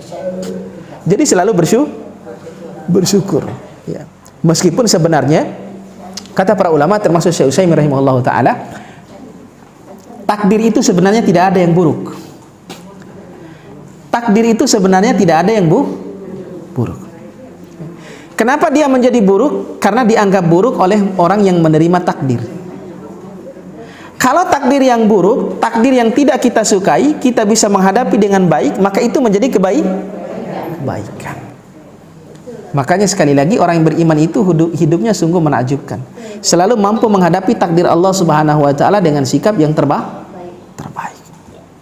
Ketika musibah datang, dihadapi dengan tidak hanya bersabar, dia ridha, dia ikhlas, dan bahkan bersyukur kepada Allah Subhanahu wa taala. Maka Nabi SAW menyebutkan dalam hadis riwayat Imam Muslim, ma yusibul muslim min nasabin wala wasabin wala hammin wala haznin wala adza wala ghammin hatta syaukatu yushakuha illa kafarallahu biha min khataya. Semua yang dialami oleh orang-orang yang beriman, semua ujian yang menimpa kehidupan orang-orang yang beriman, baik itu rasa sakitnya, demamnya, sedihnya, kemudian bahkan sampai duri yang menusuk di dalam dagingnya sekalipun, melainkan itu akan menjadi penggugur dosa-dosanya. Semua yang dihadapi orang yang beriman. Dalam riwayat yang lain disebutkan, kama tahuttu syajaratu waraqaha. Semua itu akan menjadi penggugur dosa-dosanya sebagaimana dedaunan pepohonan menggugurkan daun-daunnya di musim gugur. Habis dosa kita dengan musibah itu. Maka Allah siapkan sungai musibah ini yang dapat menggugurkan dosa-dosa kita di dalam kehidupan. Maka sikap yang terbaik ketika kita menghadapi musibah adalah dengan minimal bersabar, kalau bisa ikhlas dan ridha dan bersyukur kepada Allah Subhanahu wa taala. Maka ketika kita menerima musibah, maka kita berdoa kepada Allah, minta digantikan dengan yang lebih baik apa yang hilang dari kita. Kan gitu doa yang diajarkan oleh Ummu Salamah, istri Nabi Shallallahu Alaihi Wasallam. Ya. Maka ketika kita mendapati musibah, apa doanya? Allahumma ajirni fi musibati wa akhlufli khairam minha. Ini doa dahsyat sekali. Ya. Doa yang menunjukkan bahwa betapa kita ikhlas di dalam menerima musibah itu. Allahumma ajurni atau ajirni fi musibati. Ya Allah, berilah pahala kepadaku dengan musibah ini. Jadi dengan musibah itu mengharap pahala. Maka kalau kita berkeluh kesah tidak dapat apa-apa, sudah dapat musibah nggak dapat pahala pula. Sayang sekali. Ya. Maka ketika Allah uji kita dengan musibah, doakan Allahumma ajirni fi musibati. Ya Allah, berilah pahala terhadap musibah yang aku rasakan, wa akhluf li khairam minha, dan berikan aku ganti yang lebih baik daripadanya. Kata Ummu Salamah, ketika suamiku meninggal, suaminya Ummu Salamah itu suami yang sangat dicintainya. Karena salah satu sahabat terbaik Nabi, siapa? Kalau Ummu Salamah berarti suaminya Abu Salamah. Abu Salamah. Kalau Abu Salamah berarti istrinya Ummu Salamah. Abu Ayyas berarti istrinya Umi Ayyas, kan gitu. Abu Lahab istrinya bukan Ummu Lahab. Ummu Jamil. Tapi perangainya tidak sejamil namanya, tidak seindah namanya. Baik. Nah, kata beliau sudah berjanji kalau Abu Salamah meninggal, dia tidak akan menikah lagi. Karena Abu Salamah itu adalah suami terbaik, sahabat yang mulia di sisi Nabi SAW. Ya. Ketika Abu Salamah meninggal, saya berusaha tabah dengan membaca doa itu. Allahumma ajirni fi musibati wa akhluf li khairam minhu, supaya diberikan ganti yang lebih baik. Siapa gantinya? Rasulullah sallallahu alaihi wasallam, yang lebih baik. Ya. Ya. Tapi kita jangan cepat-cepat doa, mudah-mudahan saya bisa meninggal biar dapat ganti lebih baik. Karena ada orang tuh, orang di mana itu, entah ini nyata, entah ini anekdot, wallahu alam. Ada orang suaminya meninggal di Cina atau di mana? Saya baca di mana dulu itu, lupa. Kayaknya anekdot. Suaminya meninggal 3 hari 3 malam, dia menangis di kuburan sambil bawa kipas angin. Dia nginap di kuburan saking sedihnya. 3 hari 3 malam gak kering air matanya. Dia bawa kipas, mungkin gerah di kuburan. Ternyata apa? Dia kipasin tanah kuburannya. Nangis jadi-jadinya sampai 3 hari. Kenapa? Rupanya sebelum meninggal suaminya berpesan, kalau saya meninggal, kamu jangan kawin lagi sebelum tanah kuburanku kering. Makanya dia bawa kipas angin, dia nangis supaya cepat kering tanah kuburannya. Cepat kawinlah. Jadi nangisnya bukan sedih. Nangis kok tanahnya nggak kering-kering. Mungkin bukan kisah nyata itu. Nah itu yang nggak boleh. Ya. Jadi mintakan, kalau ada harta kita yang lenyap misalnya, doakan agar minta digantikan dengan yang lebih baik dan lebih berkah tentunya. Jadi demikian doa yang diajarkan oleh Nabi Shallallahu Alaihi Wasallam. Artinya apapun takdir kehidupan bagi orang-orang yang beriman itu selalu bisa diterima dengan hati yang ikhlas. Seburuk apapun takdir itu, ikhlas. Luar biasa. Ya, apalagi kita yang sudah belajar agama, kita yang sudah ngaji, tentu ini harus menjadi sesuatu yang bisa menjadi sesuatu yang istimewa di dalam diri kita. Ketika orang-orang diuji oleh Allah Subhanahu wa taala tidak mampu menghadapinya dengan sikap yang baik, kita harus bisa menunjukkan bahwa dengan ilmu yang telah kita miliki, kita mampu menunjukkan sikap yang baik ketika menerima apapun yang menjadi ketetapan Allah Subhanahu wa taala. Kenapa kita harus menerimanya dengan baik meskipun itu takdir yang buruk? Karena di balik itu semua terdapat kebaikan. Wa asa an tuhibbu syai'an wa huwa syarrul lakum. Wa asa an takrahu syai'an wa huwa khairul lakum, kata Allah. Bisa jadi kamu membenci sesuatu, membenci takdir Allah Subhanahu wa taala, tapi justru itu yang terbaik. Dan bisa jadi kamu menyukai dan mencintai takdir Allah, mencintai sesuatu, tapi bukan itu yang terbaik. Ya. Artinya kita harus selalu berhusnudzon kepada Allah Subhanahu wa taala, serahkan segala urusan kepada Allah, selalu kita berpikir positif kepada Allah Subhanahu wa taala apapun yang Allah tetapkan bagi kehidupan kita. Ya, ikhtiar ya. Sebesar apapun musibah yang Allah berikan dalam kehidupan kita, yakinlah bahwa jika kita mampu menghadapinya dengan baik, Allah akan menghapus dosa-dosa kita. Allah akan meninggikan iman kita dan Allah menyiapkan surga yang tinggi buat kita. Jadi ujian itu, musibah itu jangan dimaknai sebagai bentuk kemarahan Allah, tidak. Tapi itu adalah kasih sayang Allah. Jadi kita harus mulai merubah mindset kita bahwa semua itu terjadi atas kehendak Allah, dan itu Allah ingin menunjukkan kasih sayangnya kepada kita. Belum tentu Allah kasih banyak, Allah sayang, bukan. Orang kasih banyak materi, kasih banyak harta, kasih banyak jabatan, kasih anak kuliah tinggi, kerja bagus dan seterusnya, gaji banyak, itu bukan berarti Allah sayang. Kalla, kata Allah, kalla dalam surat Al-Fajr, kalla. Karena sebagian orang beranggapan wa amal insanu idza mabtalahu rabbuhu fana'amahu wa akramahu fayaqulu rabbi akraman. Ada orang yang ketika diuji oleh Allah Subhanahu wa taala dengan kenikmatan, dengan kesenangan hidup, dengan kemewahan hidup, lalu dia mengatakan, oh Allah memuliakanku. Wa amma idza mabtalahu wa qudira alaihi rizquhu fayaqulu rabbi ahanan.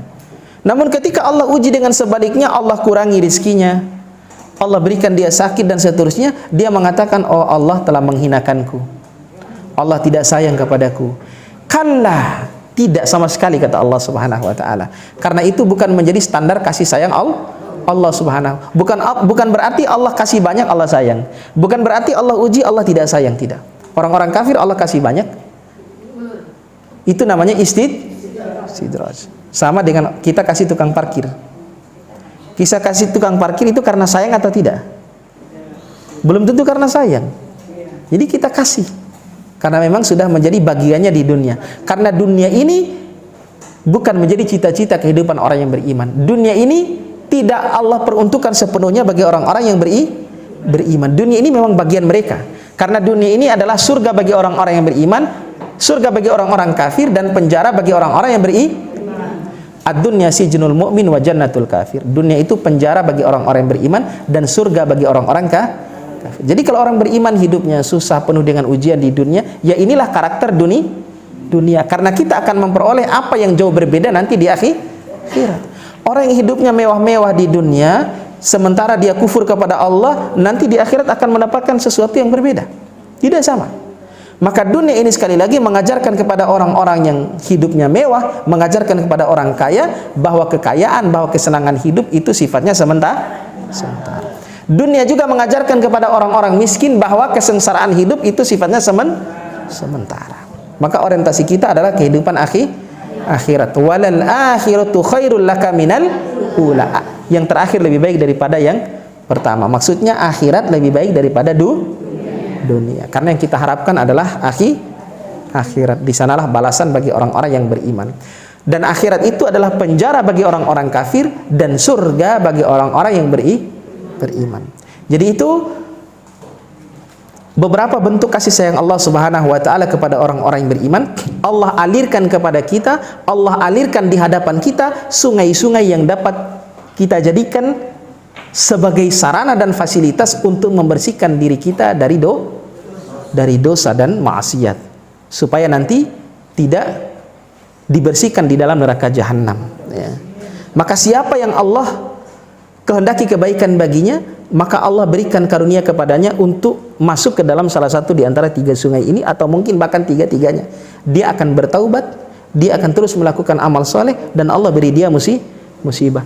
Kalau orang itu sudah masuk ke dalam sungai ini di dalam kehidupan dunianya, walam yahtaj ilan nahril arrabi, maka dia tidak butuh kepada sungai yang keempat, yaitu neraka jahanam. Karena dosanya sudah bersih di dunia, kita tinggal masuk surga tanpa hisab dan tanpa azab. Amin ya rabbal alamin.